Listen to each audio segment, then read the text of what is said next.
கர்த்தர் எனக்காக யாவையும் செய்து முடிப்பார்.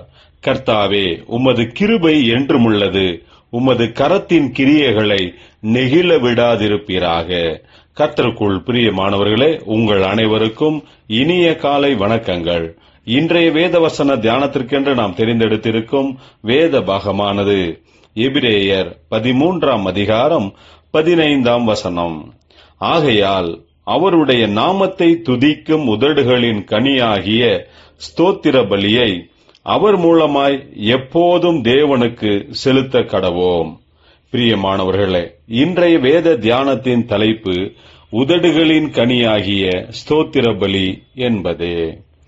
கர்த்தர் நமக்கு செய்திருக்கும் உதவிகளையும் கர்த்தர் கொடுத்திருக்கும் ஆசீர்வாதங்களை எல்லாம் நினைத்து நாம் அவருக்கு துதி ஸ்தோத்திரங்களை ஏறெடுக்க வேண்டும்.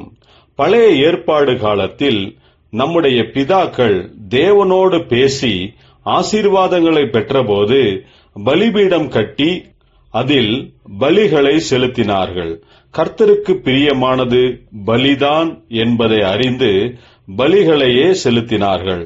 ஆனால் தேவன் நம் எல்லாருடைய பாவங்களுக்கும் பரிகாரமாக பலியாக, ஒரே பலியாக தம்முடைய குமாரனாகிய இயேசு கிறிஸ்துவை இந்த பூமிக்கு அனுப்பி அவருடைய பரிசுத்தமான பலியின் நிமித்தமாக நம் அனைவருக்கும் பாவ பரிகாரத்தையும் நிவாரணத்தையும் செய்து முடித்து விட்டார்.